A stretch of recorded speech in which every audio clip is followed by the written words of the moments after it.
My bones are kind of old.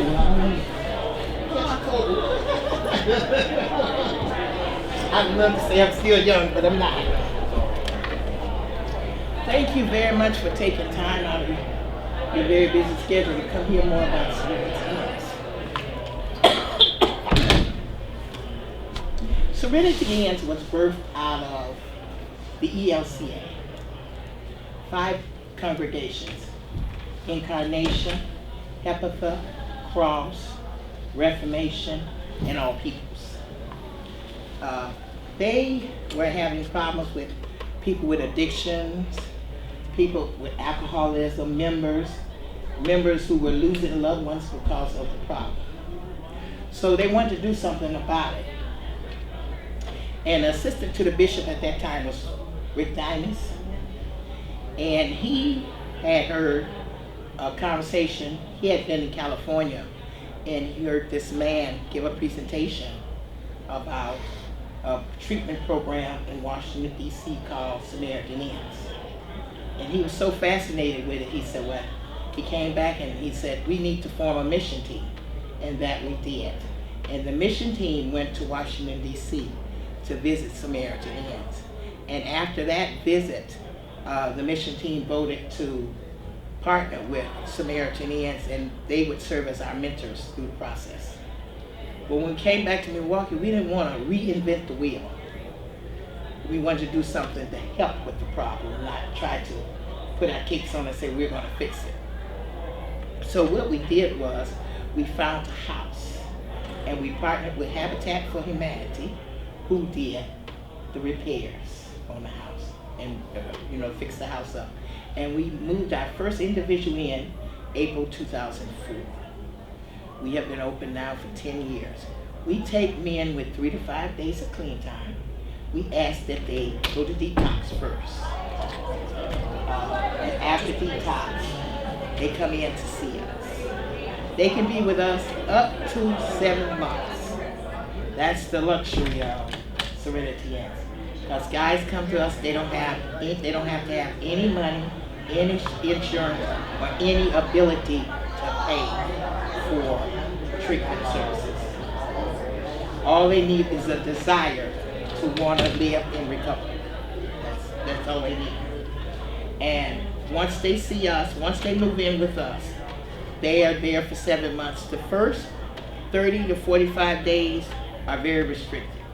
They have to go to 3 community-based meetings. They do groups in the house.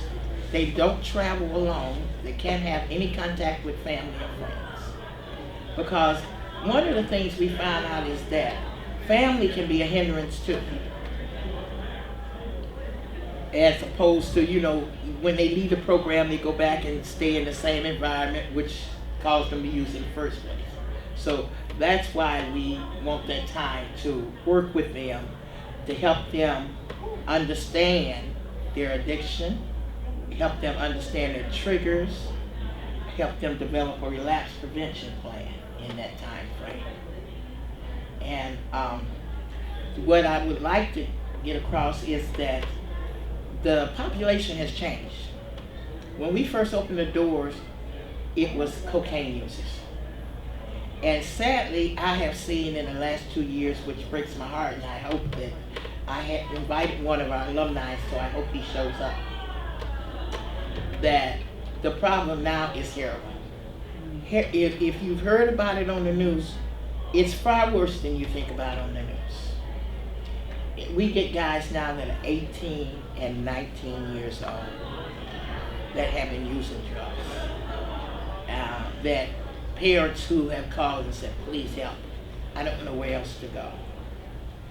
That's the luxury of Serenity Inn. That's the gospel of Serenity Inn, because when you take a guy from Waukesha, we have to feel with Milwaukee County to get him into detox, because Milwaukee County will not pay for detox for Waukesha.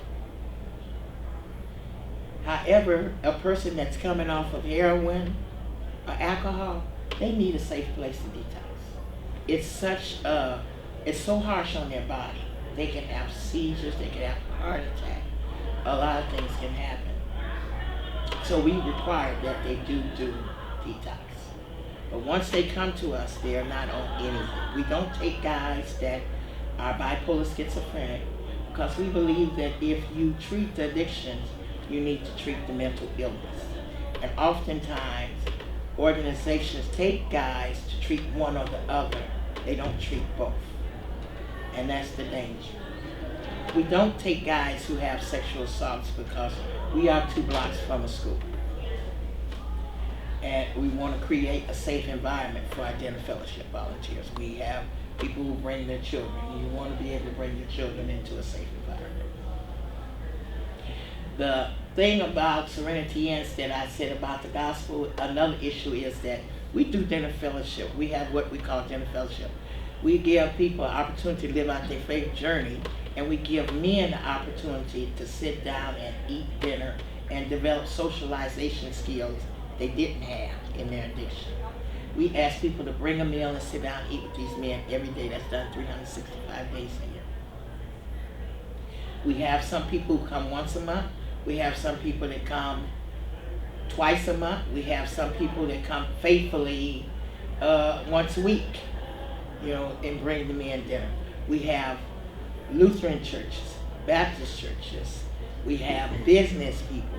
We have probation officers that come. And that was a real joy to get probation officers to come and sit down with these men, because then it gave the men a different view of probation officers. Because when they came in at first, they didn't tell them they were probation officers. And you can't look at a PO and say, I know that's a PO. No. And they realized after the fact, these are probation officers. These are people just like us. And it takes away that threat. We encourage people to refer your loved ones and your friends, anybody that you know that is struggling with addictions, refer them to us. We have a house we can hold 12 men, and 2 years ago we couldn't keep the house full. Now we can't get the house empty. Our population is from 10 to 12 men at all times. We can fill a bed in 72 hours now, and that's because of the heroin. That's how serious it is. So talk to your family, talk to your friends, talk to your neighbors, talk to people and let them know that Serenity Inn is there to help them if they need it. And I'm a person, I do not like to talk a whole lot. I can communicate, but I just don't like hearing myself talk. So if you have questions, I prefer to answer questions. How about that? I'm more comfortable with that. And usually a lot of times people do have questions. So if you have questions, please. Yes. Maybe you already said this, but how long do you usually stay? They can be in our program 7 months. We say a minimum of 7 months. But if they get to that 7-month mark and they feel like they're in trouble, that they're just not quite ready, we'll sit down with them, we'll staff them, and we'll see where they're at and give them some direction and some things they need to work on as they prepare to transition out. Because they still need to, we still have to push them out there, but we don't want to set them up for failure. Questions, please feel free. How do you transition them out? Do you work on finding them a place to live, or? Yes, we work with them to help them find an apartment. Once they find an apartment and move in, let me back up. Okay, once they transition from the LEAP phase, that first 30 to 45 days, we work with them to help them find a job. What we ask them to find is therapeutic jobs. Those therapeutic jobs are jobs that they only make it somewhere between $150 to $200 a week. It's remedial jobs. It's not, we try to discourage them from not going back to work in their field. Because one of the issues about addicts is money. Money is a trigger. When you get this check and you haven't learned how to manage that money, I got $300 extra here. I've been a good boy. Let me treat myself. One is not going to hurt me. One is too much. One is the one that leads them back. So They spend time learning how to manage their money and working. They have to bring their checks to us. We have a system that sets up an account, auto account for them. They pay us rent, and that's the only charge they pay. And they don't have to start paying that until they start working. And that charges $10 a day. So that helps to teach them how to pay rent. If they have child support issues, we work with them to go downtown and get those child support issues straightened out so that they can be responsible and pay their child support. They're given a stipend by us each week. They're given a little book, and they have to manage that stipend. They have to bring me a receipt for every penny spent. So if they spent 50 cents on a candy bar, they got to have a candy bar receipt. But that teaches them how to manage their money and learn not to spend it frivolously. No, you don't have to have $100 pair of tennis shoes. No, you have to, if you have child support, you need to use that money to pay your checks. You need to pay your light and your gas. You need to pay your rent to provide food. So we teach them how to do that in that second phase, so that when we transition them out into an apartment, they know how to pay their bills. They know how to live on their own. We provide them additional aftercare. They can come in every week and participate in our groups. They can come in for spiritual growth. If they need to have a one-on-one with the addictions counselor, they can do that too. We have a licensed addictions counselor that's full-time to work with men. Do you help them find housing? Yes, we try to suggest housing. One of the challenges for the men is that moving into a safe place, a place where there's not going to be drug use in the other apartments. That's the biggest challenge for them. And oftentimes they end up in a building that there may be drug use in that building, and they have to learn how to live in recovery in that environment.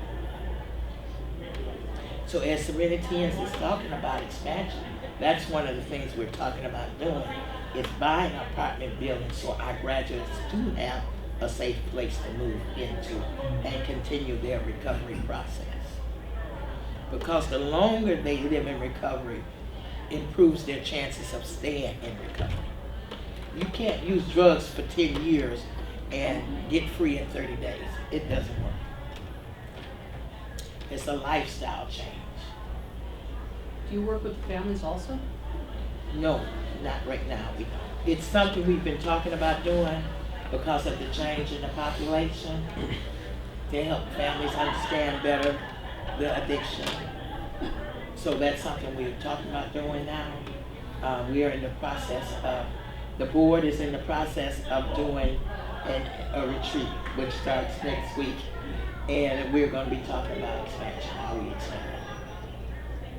We have a wonderful board of directors who's very thoughtful and methodical in each step we take forward to make sure that we're giving the men the best quality services. Who's on your board? Our board of directors composed of Rick Dinas.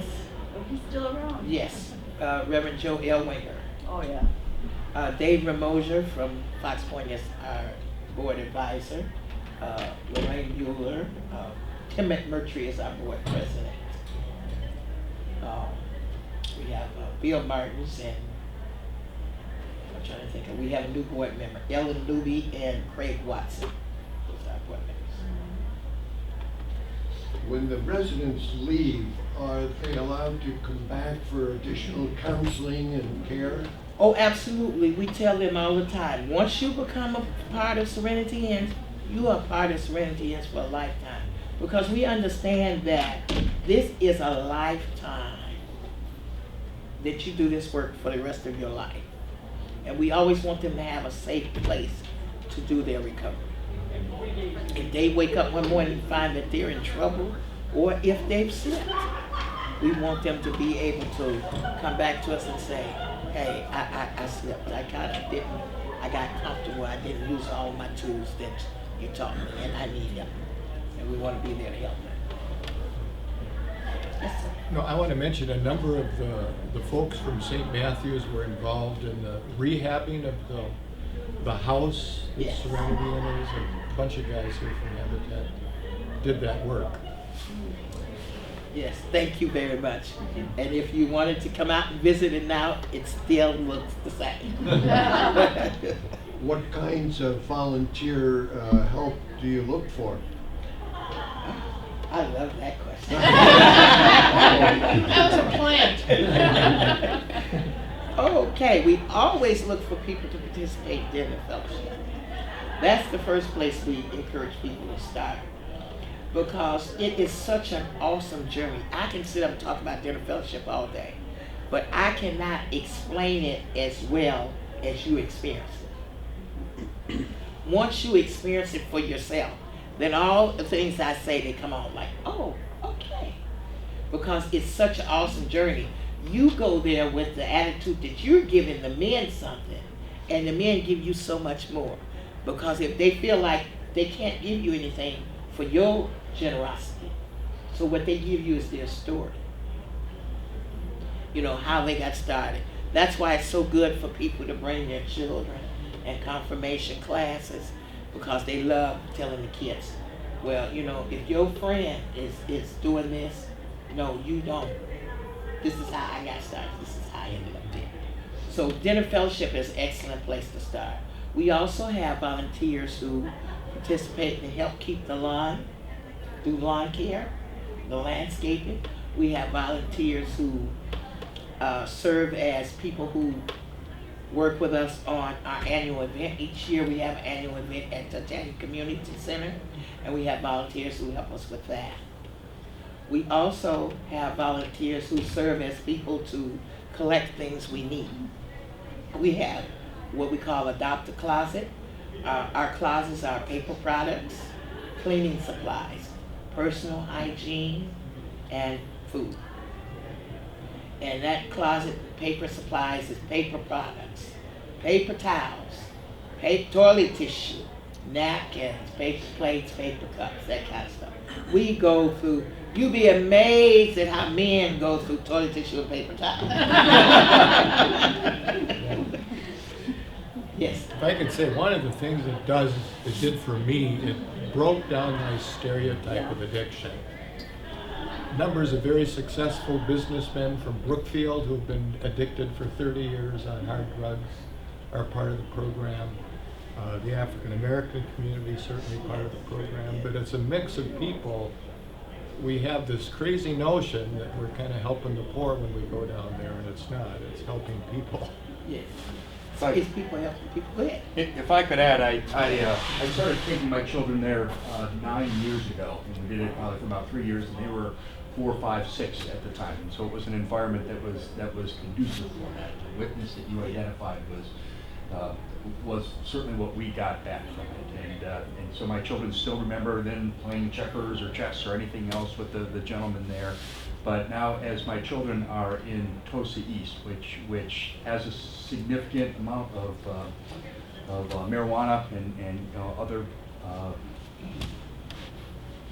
other temptations, and even nationally, statistics for high schools at 40%, and we go back and part of our fabric of discussion with our children is to say, you remember those gentlemen that we met with, and this started here with these gateway drugs for them. And I don't know that it's everything, but it certainly has been something for us. So are your residents, are most of them enrolled in Medicaid? No. We pay for a lot of events. So one of the things that we do is that guys who have been on heroin or opiates, when they come off of it, one of the problems is they don't sleep at night. So we do have to pay for them to have meds to help them sleep at night, because they need to get back on a sleep schedule. So that's something we pay out of our pocket. So we incur a lot of costs up front as an organization to help these guys. Sometimes we get it back, people stay and finish paying it, and sometimes they don't. But that doesn't stop us from continuing to provide service. So how do you get your funding? Our funding, one of the things I hope no government employees in here, right? We don't take any government money, and it's a reason for that. And because government programs say that you only have 21 days or 30 days to give a person treatment service. It takes these individuals 30 days to get the fogginess out of their head. So then what? You know, with a government program, you push them out the door. And what we've seen is that, in addition to that, is that a lot of places that depend on that government money fold. So a lot of our funding is private, from foundations, individuals, congregations. A congregation may adopt us and, you know, give us $5,000 a year, or $1,000 or $2,000 a year. You know, church members may adopt us and give us $50 a month or $100 a month. So individual giving makes up about 40% of our funding dollars. What is your gross? Our gross is Expenditure. $270,000 to Not operate. really that much. No, that's because they don't pay staff much. I can assure you the majority of the money is spent on the men. Yes, sir. Chris, when I first started with our food program, we were a lot fewer people, and Chris Capper and I would deliver meals to help at the church. And then when we had extra, we would drop it off at Jackie's house, which does the same thing that Serenity Inn does. She has a number of men who've been alcohol and drug, and she's very strict about it. Now, her daughter is Senator Lena Taylor. Sure, I know. And she's argued with her. She said, I will not take any government money. She said, because I will not kowtow to their regulations and this and that. And when I saw Senator Taylor at the 4th of July parade, I said, you should be very proud of your mother. I said, we can give money to charities, but when you work one-on-one with people who need help, I said, that's something special. And she said, yes, I am proud of her. Yes, it is. You know, that's why I tell people the luxury of Serenity Inns. We get to work one-on-one with people. We get to meet people where they are. You know, these men come to us oftentimes so broken, so at the end of the road, that, you know, they just need, first of all, they need love. Secondly, they need to still be accountable, because I do hold them accountable. You know, the board often tells me I'm a little strict, but it's about choice, and you need to understand you have made those choices, and you need to be responsible about the choices you made. And so you can't get mad if your mother, if she doesn't want to talk to you, she doesn't want to bring you a pack of cigarettes, she don't want you calling her when you get to second phase. You know, don't get mad at her. Understand the pain that you have caused her and give her time to heal. How much of a waiting list do you have for? Well, that's what I'm challenging the board to now, because we do have a waiting list of about 20 people. That's why I said we can fill a bed within 3 days. But how many people understand, how do you have a waiting list for addicts? How do you think that waiting list works? Do you think they're still there when I call them? No. Do you think they still want recovery when I call them? If they want it on Monday, they may change their mind by Friday. So you have to get them where they are. So one of the things that I'm strongly trying to encourage the board to do is start an outpatient service that we provide. We provide a kind of stopgap for the guys until we can get them in the door.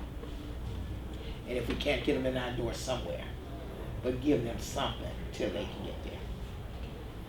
In the years you've been doing it, do you have a good track record of the success of the program, long-term? Well, when we first started, a lot of things, with a small staff, that's the downside of a small staff. There's a lot of things we don't get to do.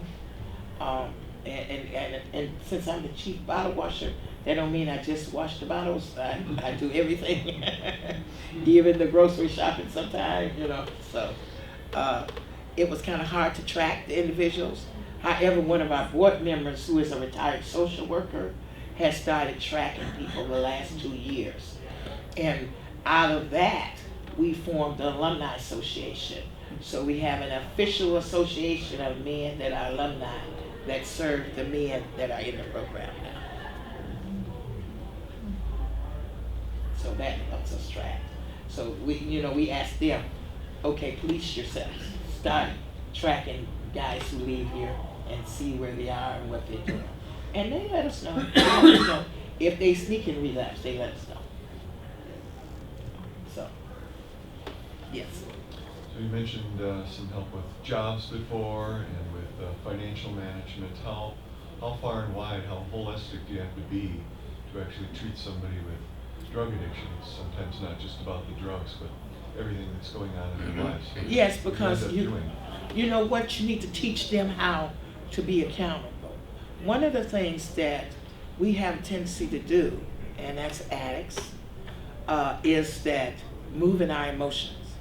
So if we go to work on Monday and we didn't like the way Supervisor Bob said to us, get to work, we are subject not to come back to work on Tuesday and not call in and then strut in on Wednesday and think we still got a job. No. So we teach them that, guess what, you learn how to process that.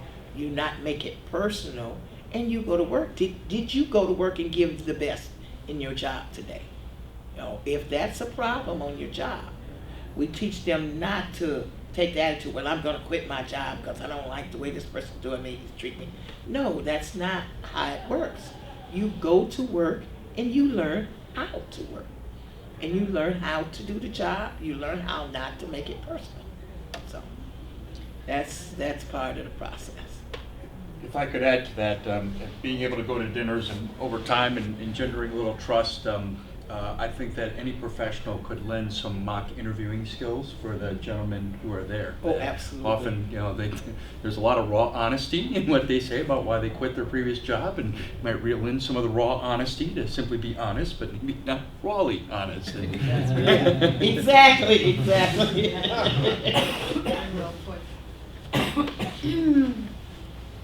Any more questions? Please feel free. Hit me with questions. I like that. This isn't really a question, but I met, well, I've known him, but Phil Krugler from, Yes. He's one of our board members too. Okay, from Fox Point. Fox Point, yeah, and he was talking about he started a business doing carpet cleaning and was looking maybe to take some of the men from Serenity Inns to. Yes. Well, what Bill is starting an organization to work with people to help people find jobs. And they have a life skills class that they teach now for about 3 weeks before they start them before they transition them into a job. And so right now that's a challenge for us because we already keep them in 45 to 60 days. And so when we let them go to find a job, they need to find a job right away. So that's the only difference. But they have hired a couple of our guys where, when we had them running into problems with finding work, because we try to dissuade them. We get some guys that made $18, $20, $25 an hour before this. And the assumption is, okay, I'm feeling pretty good now. I've been clean 60 days. I can get back out there in that job. No, you can't. Because you need to look at, while you in this therapeutic job, look at what you did on that job and how that job contribute to your usage. And what you need to do differently before you go back into that. Not to say to them that they never can go back into that field. It's just preparing them to look at it a little differently than they did in the past when they go back into that field. We had one guy who was a heroin user. He started out on opiates, and he worked construction. And so a lot of times he came home sore. And, the pain. He took opiates for pain, which led to heroin, which led to his addiction. And when he got a job while he was living with us, he got a job working in the warehouse. And he oftentimes complained about that job because it didn't pay the kind of money he was used to. But what he did love about that job, he said, Miss Ellen, when I hurt at the end of the day, I don't have to take drugs to get rid of the pain. He said, I enjoy the hurt. And he worked in that company through a temporary service, and he's now an employee of that company. Yes. We read a lot about the changing popularity of different drugs. What do you see in the people that come into your place? What Heroin. I can't tell you how many parents call me through the course of the week.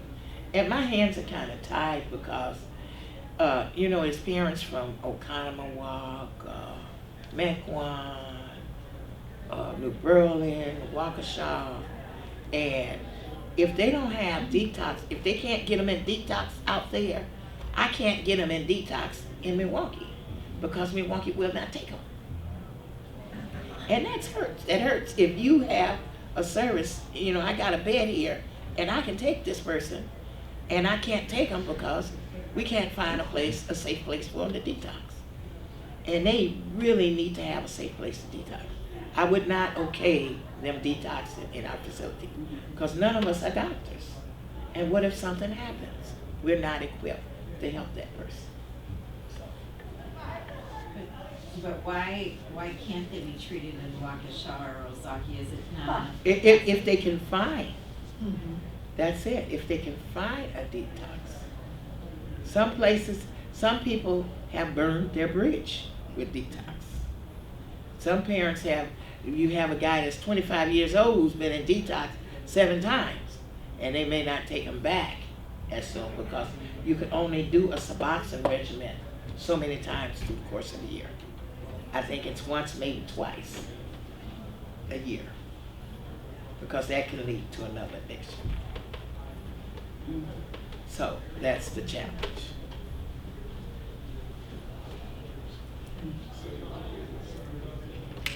Any more questions? Yes. It sounds like you kind of take them step by step through the program, kind of baby steps, the small. Yes. And I'm sure that they get frustrated and have all kinds of emotions. And so what if they don't eventually kind of buy into the program? How do you monitor that and deal Well, with that? if you know what, if they don't buy into the program, they can leave. Okay. Well, we tell them all the time, we're not a prison. The door, just like you walked in, you can walk out the door. We're not going to hold you hostage. It's about choices. Well, we try to teach them the power that's in choices. That you get up every day and you make that choice. Now, you may decide 3 months in, hey, I got what I need. I can go back out there and live. And in some cases, we've had guys that do that. Can go back out there and live, that are active members now of the Alumni Association. However, you have some that are not. They're not ready. I have some who have stayed with us 7 months and went back out there and used it. But it's still about choices. One of the things Serenity Inn does, we drop the guys twice a week. Every week, faithfully. They never know when. We may sit down at dinner fellowship and say, start whispering in ears, drop when you get to dinner fellowship. So that if they are using, we can catch them. And we pretty good at catching. Believe me, we're pretty good at catching. If they get past us, you know, once Serenity is such a awesome family community environment, is that the other guys will tell on them. They'll come into my office and they say, I'm not sure, but I think he high. You may want to check it. Don't say I said nothing. And we do, we follow up.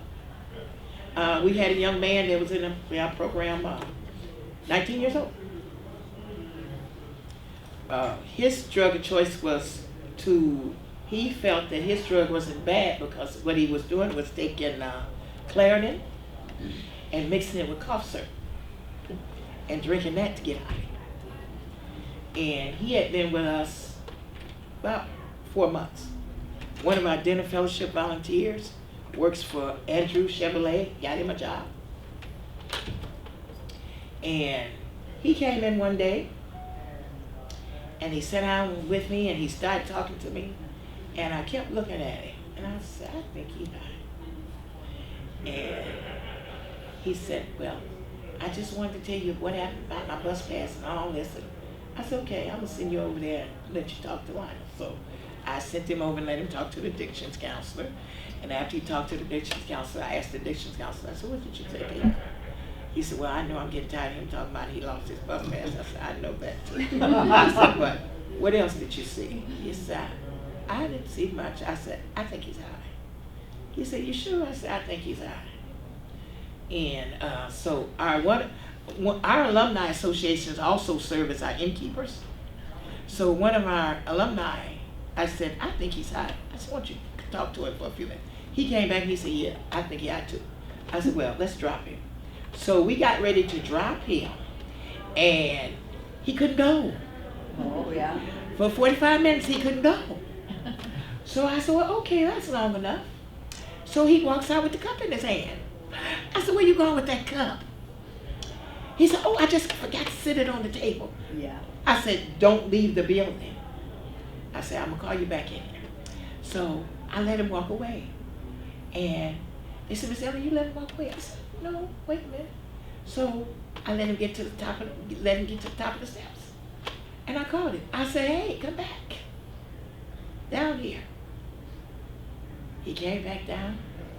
I said, okay, here's your opportunity to be very real with me. I said, because I know. I said, what did you? I said, I know you're high. I didn't smoke any weed. I didn't say you smoke weed. I said, I know you're high. So then he broke down and he told me what he had did. And I said, you know, you can't stay here, right? And a couple of guys came to me and begged to ask him to stay to give him another chance, but we can't. We have to stick to the policy and dismiss him from the program. And as a matter of fact, he just came by Friday. He's back in school. He's doing okay. He says he's struggling a little bit, but he still comes by and sees us, and he understands it. It's not personal. So is it one positive test and they're out? Absolutely. Okay. Absolutely. And you have to do that. You have to do that. You know, because if you let one person, and this is the thing that they just hear this from me so much that they can say it by heart. If I do something for one person, I'm going to do it for everybody or nobody. So my favorite phrase is, no, I will think about it. I will take it under advice. And those are my favorite phrases.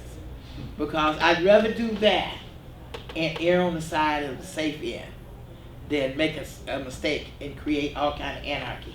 Because do you know what a house is like when you got 12 men who are out of order? If you got 2 men who are arguing among themselves, it's a problem. And if they should pass blows, they're out. And if we catch them arguing, they have to sit down and work it out. Because if I catch them arguing, then I will put them in a room together. I'll move the rooms around and put them in a room together.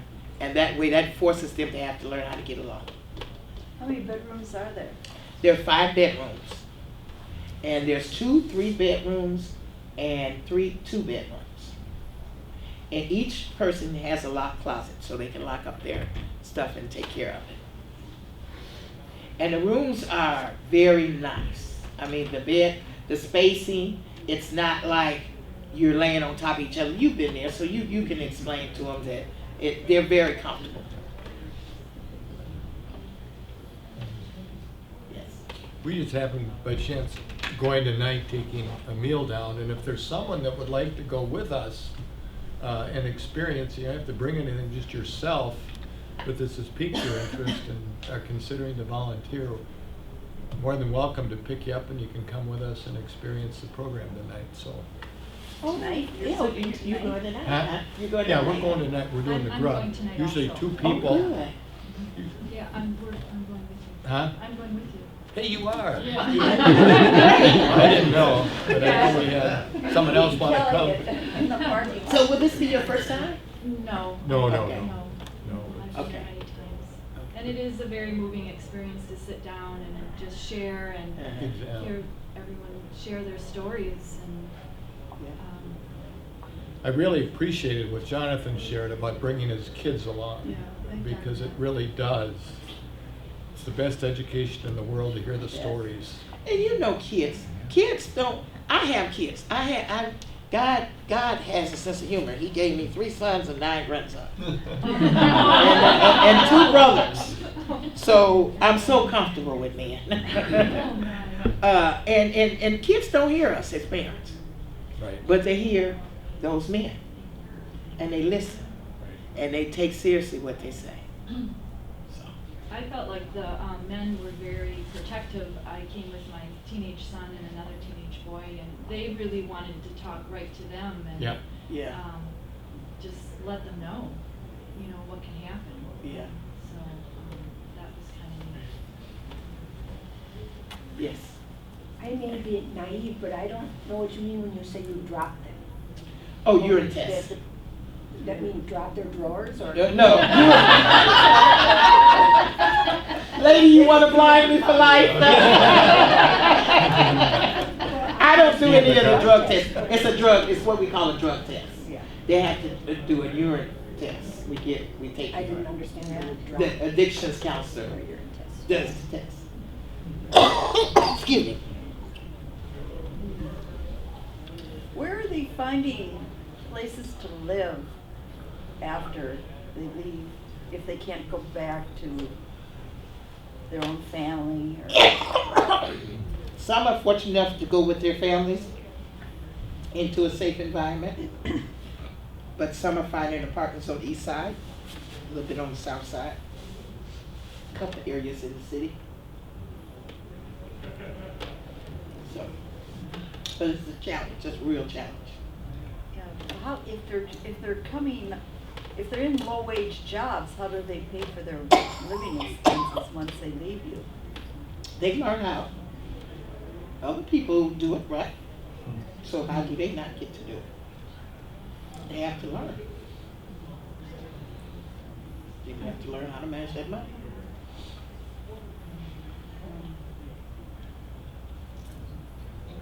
Is there a similar place for women in the city? Well, excuse me, not like Serenity Inns, but you do have Maid House. A Maid House is a very good program for women. And isn't there a Joy House by Milwaukee Rescue Mission? Yeah. So there are some places. It's just that when Serenity Inn started with men, we found that in the data we collected, that any given time 1,000 men are homeless, and 80% of that 1,000 are alcohol or drug abusers. So, yeah. So, excuse me. Has your clientele already had problems with the law? Or are you getting them before they have been arrested for something? Oh, we get some on probation, some Okay. in drug court, yeah. Okay. And we love working with the court because that's another layer of accountability that they have to. We just don't want them to take them that they're mandated to us, because if they're mandated to us, they're not as sincere in wanting to live in recovery.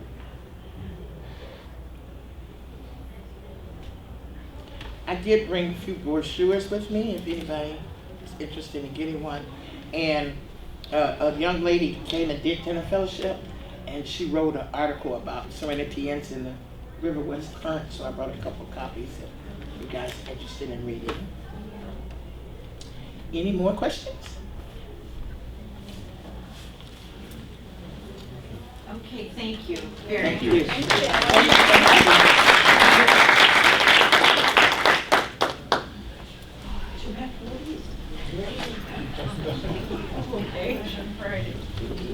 And I do have my card if anybody wants a card. I want a card.